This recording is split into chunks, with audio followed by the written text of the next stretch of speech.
भाई, यहाँ क्या कर रहे हैं? आपने तो कहा था माहीन के पास जाऊंगा मैं। फिर ऐसा क्या हुआ? क्यों नहीं गए? नहीं, उसका आज अपने कुछ दोस्तों के साथ डिनर करने का प्रोग्राम था। तो आप भी चले जाते। बुलाया था माहीन ने। हाँ, बुलाया तो था, मगर मैंने वहाँ जाना मुनासिब नहीं समझा, क्योंकि उसके दोस्तों में मेरा क्या काम। जब आप खुद से ही नहीं गए तो फिर इतने उदास क्यों हैं? इस डिनर में उसका पुराना दोस्त भी शामिल होगा। भाई, वो माजी बन चुका है, ये आप भी जानते हैं। मैं जानता हूँ, मगर बात ये नहीं है। उसने अभी तक मेरी बात का जवाब नहीं दिया, इसीलिए परेशान हूँ मैं। और अब वो एक ऐसे डिनर पर जा रही है जहाँ उसका दोस्त होगा। बस यही बात है। ठीक है, आप सही कह रहे हैं। अच्छा चले, आराम से बैठ के कॉफी पीते हैं हम। नहीं, आराम करूंगा मैं, अब फिर किसी वक्त बात करेंगे। ठीक है, लेकिन इतना परेशान होने की जरूरत नहीं है अब। मैं कल माहीन के पास जाऊंगी वैसे भी, फिर आपको बताऊंगी कि वहाँ क्या चल रहा है। देखिएगा, जरूर खुशखबरी ही मिलेगी।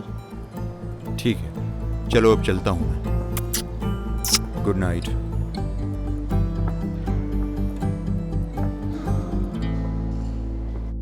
लो भैया, आ गया। क्या जबरदस्त खुशबू आ रही है। वैसे शाहान, ये है क्या? यह है कैरेमल लजानिया और मशरूम सॉस। जबरदस्त, मैं तो भूल ही गई थी। तो माहीन की फेवरेट डिश है। जबरदस्त शाहान, इसके लिए बहुत शुक्रिया। एक चीज और। तुम्हें पता है ये सारी तैयारियां इसने तुम्हारे लिए की है। बाहर बताने की जरूरत नहीं है, ये बात मानो भी जानती है। वैसे भी जिस तरह सीमी ने अचानक से पार्टी दी है, मुझे तो शक हो ही गया था।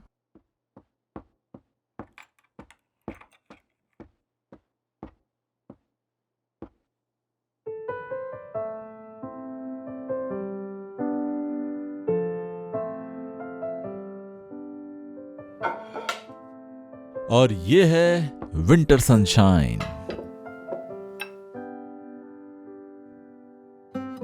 मशरूम वगैरह तक तो ठीक था, मगर ये डिश मुझे कुछ समझ नहीं आ रही। क्या कोई राज है इसमें? कोई बताएगा मुझे? उस दिन मजाक में मैंने तुम्हें गुस्सा दिला दिया था, लेकिन सच में इसका जायका जबरदस्त है। यानी तुमने चखा था? शाहान, अगर अब तुम्हारी इजाजत हो तो हम सब खाना शुरू करें। हाँ, शुरू करो अब। शुरू करो।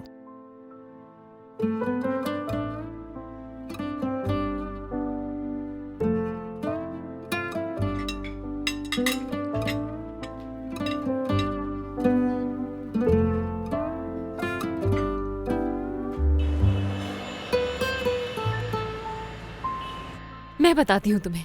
शाहान अंकल बहुत सारे फ्लावर्स के साथ आए थे, और वो फ्लावर्स बहुत कलरफुल भी थे। वो तुम लोगों के रिलेशन की 3rd एनिवर्सरी थी या 4th? 4th। हाँ, तो 4th एनिवर्सरी थी इन लोगों के रिलेशन की। तुम्हारे मोइज अंकल को तो फूलों का मतलब ही नहीं मालूम। सच कहूँ तो फूलों से जान पहचान मेरी शाहान की वजह से हुई है। शाहान की तारीफ करने के लिए जरूरी नहीं कि मेरी बुराई की जाए।